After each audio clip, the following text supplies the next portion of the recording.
there and welcome to Thursdays with Annette. I'm so glad you joined me today because I'm in the kitchen, got my apron on, so I'm fabulously excited because I'm making a really special recipe for you today. It's my mango chicken from book 1. So this is the cookbook we're using today, and there it is. Oh my gosh, if you haven't tried this, you're in for an absolute treat. But before we actually get into it all, let's talk about last week's show where I did the chicken and spinach lasagna. We had 3 fabulous winners who got the book 3, and that's Jane Cook, Catherine Starr, and Bev Brooks. So they're very happy girls to get their personally signed copy. And of course, I always give something away at the end of the show, so stay tuned. But before I do anything else, I need a drum roll, please, people. For those of you who have been waiting for the creamy vanilla shakes to come back, well, they are. They're in stock now and on the website ready for you. So I'm very excited because I know a lot of people have been missing their vanilla shakes. So, and of course the coffee and the chocolate are there as well. So just get to the website. Now, the mango chicken is one of the classics from book 1, and what we need to cook this recipe is 700 grams of skinless chicken breast.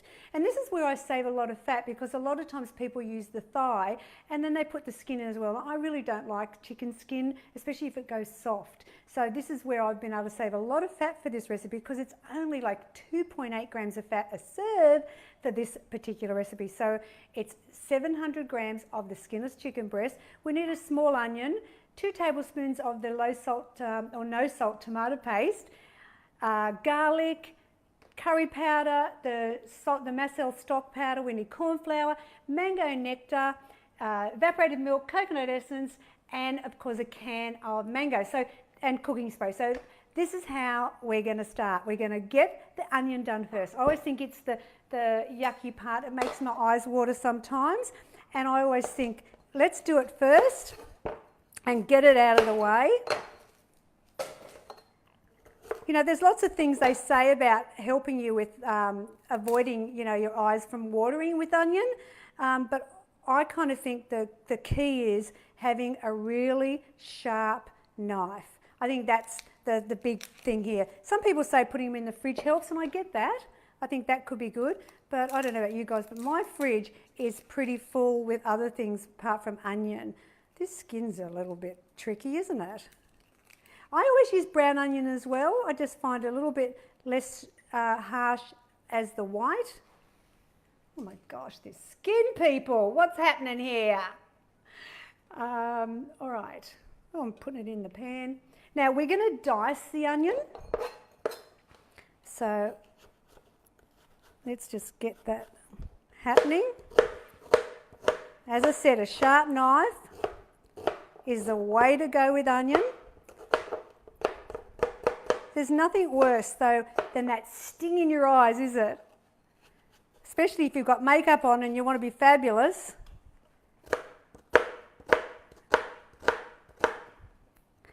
Now what we're going to do next is we're going to cut the chicken breast into strips.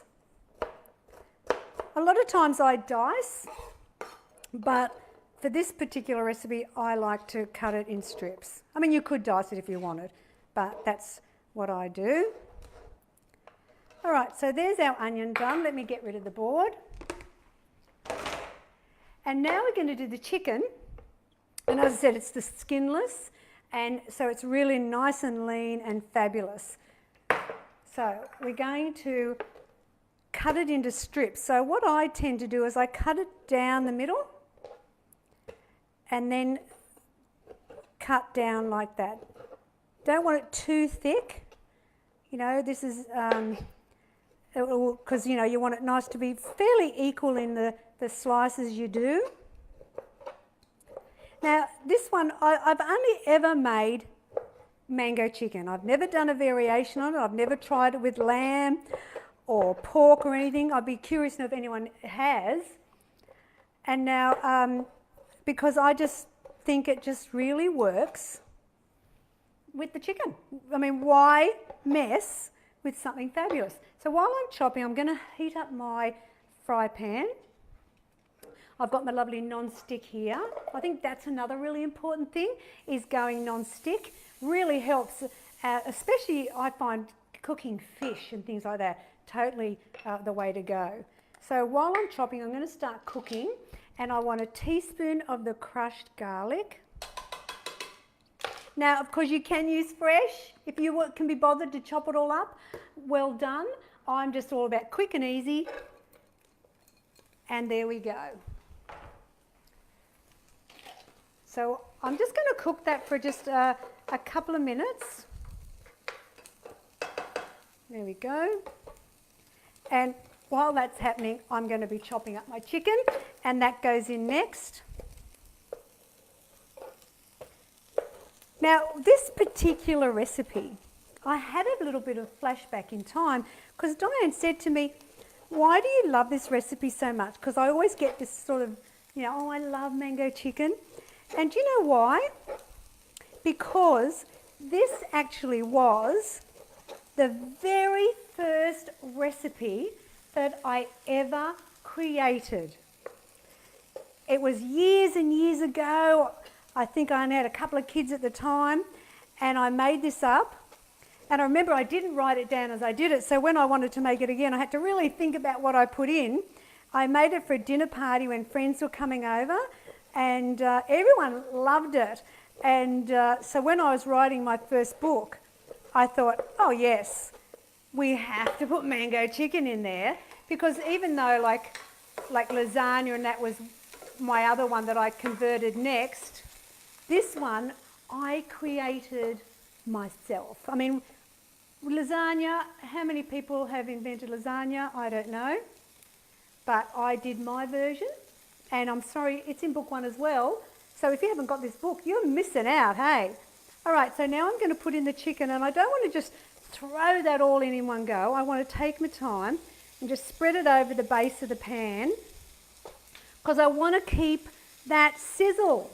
I don't want it to stew in its juices, because chicken can be a bit like that. Oh my gosh. Now this says 6 people. It has a difficulty rating of 1, and I think I could actually make this blindfolded. I've made it that many times.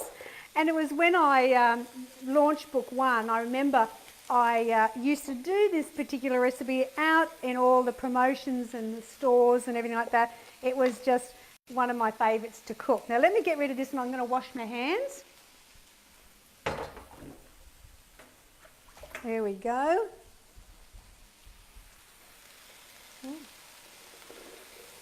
And let's give that a toss. Oh yes. Now the hard work's done. Hello, you're welcome. It really is that simple. Now you can buy your chicken already chopped, your chicken breast, and I think you can buy onion frozen even. But basically that's all that I have to kind of do. I've just got to now wait for the chicken to cook,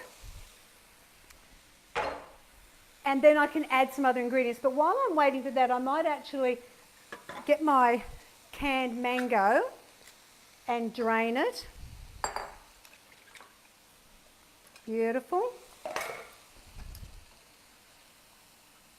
Now I might actually put that over there for the minute. I might just slice up the mango a little bit, because we all want mango in our dish, don't we?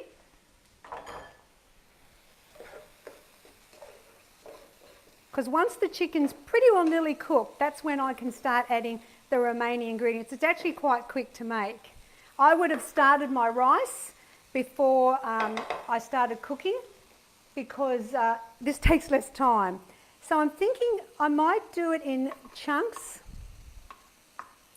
so that everybody gets a little bit of mango. Now the other thing that if you're curious to know, if you want to use fresh mango, and I'm just going to leave that to one side at the moment, you certainly can, but my idea is I want to cook this all year round, people, and so you only can get canned. So what I would say is if you have mangoes or when mangoes are in season, you can replace it with fresh mango, and it's about 285 grams of the actual flesh of the mango compared to a can.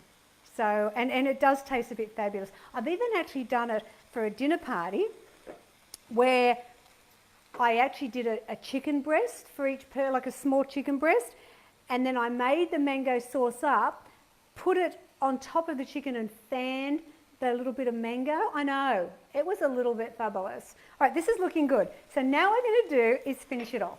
So we start with the no added salt tomato paste, 2 tablespoons. We want a teaspoon of curry powder. Now you'll notice in my new books I mention the brand that I really like, and it's the Clive of India, because it's just an awesome curry. I don't get paid by them, shame really, but I don't. But I just think if I really love a product, I will want to tell you about it so you get the full flavours and everything from the recipe. So now you just coat the curry, the tomato paste and the stock powder together with the chicken.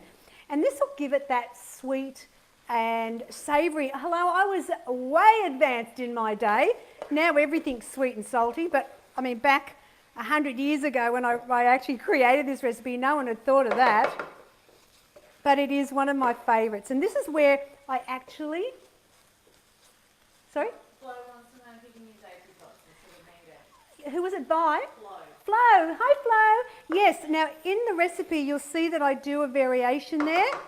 And on the recipe, and it says replace mango nectar with canned fruit with apricot nectar and apricot halves. And it actually is really good. I have done that as well, because who doesn't love apricots? Now what I'm going to do is I'm going to combine 2 cups of the mango nectar, and this is about as you can only get the 1 litre, because that's how much you'll need. You can actually freeze the juice as well, so you can have it for another time. And I've put in 2 tablespoons of corn flour into the mix.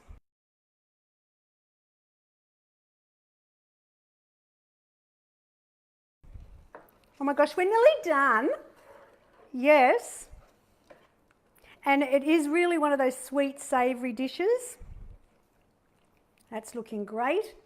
Now, the next thing we're going to do, the final thing, is do the, my version of coconut cream. And what you do is you add a cup, it's not a full can, it's a cup of evaporated milk and a teaspoon of coconut essence. So now what we've got is like a coconut cream. Now normally a cup of coconut cream is about at least 40 grams of fat. For a cup, mine is 4. So this is where I've been able to get this so low in fat. And now we're just blending that together and mixing it. And once it's boiled, we stop. Please don't overboil evaporated milk, because it will separate. So once it's boiled, turn the heat off and just keep it warm. Now, if you're having trouble finding coconut essence, yes, you and everybody and me, you can go to my website, www.simplytoogood.com.au, and in the frequently asked questions, FAQ, you'll see there we give you all the information of how to be able to find it. But end of the day, IGA looks like they're stocking it really well, so you can go there, but you can also order direct from Queens. Okay, now we're ready. I've just got to put the mango in. I always put it in just at the last. Here we go. Oh, hey! Yum! Oh my gosh, mango chicken. Now, I'm just going to let that mango heat through. I've got the plate ready for Bill. Here's his lunch, a late lunch. And you'll see this is what I call a perfect dinner plate. Can you see that on the camera, Bill? So what you've got here is he's having 3/4 cup of boiled basmati rice. And look here, half a plate of veggies. Yes, so that's what you want to do. Fill it up with either salad or veggies. He wanted veggies to go with this because he loves it. And now we're just going to serve this up. We'll look at that mango. It's beautiful, beautiful recipe. You're going to just, your family are going to be going, can we have this for dinner tonight? Is what, chicken tonight? Making a mess. There we go. So there it is. There's the mango chicken at only 2.8 grams of fat. It's actually 250 calories per serve, and I just think you're going to love it. Now, I just want to mention before we finish up, I'm actually going to be, for any of the Sunshine Coast followers, I'm going to be presenting next Wednesday. I'm going to be cooking and talking at the Living Choice Kawana Island event. It's from 10:30 to 12:30. If you want to know more details, just email us or just contact Living Choice at Kawana, and they'll be able to reserve your ticket. It's free and you get a morning tea. So I'd love it to come over and say hi and meet me. But now I'm going to be giving away, yes, of course, you have to have book one, people. Hello. Okay, so for the mango chicken, the lasagna, the chicken pizziola, I mean, there's so many awesome things. I mean, who knew weight loss could be so deliciously healthy? Hello, chicken and vegetable pie. So if you want to win this, it's so easy. All you have to do is like, share, and in the comments, hello, you know what to do. Hashtag Symply with a Y, with the number 2, Simply Too Good, in the comments, and I'll pick 3 fabulous people and they will be the winners next week. So next week's show, I've got my apron on again because you know this is my favourite place in the world, and I'm going to be making the most awesome hamburger ever. I know, ever. It's my satay pork burger, and it's one of those recipes that will change your life. I know, if you're a foodie like me and you like a good satay, hello, it's in a burger. Yes, the sauce with it is incredible. My son-in-law has already put the order in saying, please, can I have the burgers from the show? And I thought, oh, well, we'll see. Okay, anyway, so I think we've got it done. The mango chicken in book 1. It's just one of those fabulous recipes. Don't forget to connect with me on Instagram at Simply Too Good. And I just appreciate you coming by and giving me some time. And I know Bill's very excited about his lunch today. Now, Diane's going to put up some posts for you in the comments. She's going to put up the link to the coconut essence. She's going to put the link up to the event on the Sunshine Coast for next Wednesday. And the other one is, was there 3? I think there was 3. What was it? I don't know. Maybe the link to the FAQ. Maybe that was it. I don't know. Anyway, guys, been great spending some time. Oh, and for the vanilla shakes. Hello, everyone's excited to have them back. Okay, guys, take care. See you next week.